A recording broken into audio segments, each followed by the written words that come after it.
Hallelujah, hallelujah, hallelujah. O dakilang Diyos, Ama naming nasa langit, Amang Yahweh, kami po ay nagkakaisa, nagpapasalamat sa bagong buhay na kaloob mo sa iyong lingkod na si Pastor Dan.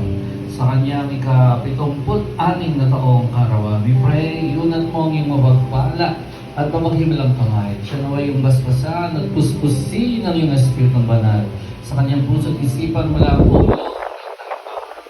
Ginawa siya ng iyong banal na lakas at siya ay mabuhay ng ayon sa iyong kalooban ng may habang taon. We pray, Lord, di namin pinintulutang makialam si Satanas sa kanyang buhay at ang kanyang makampon.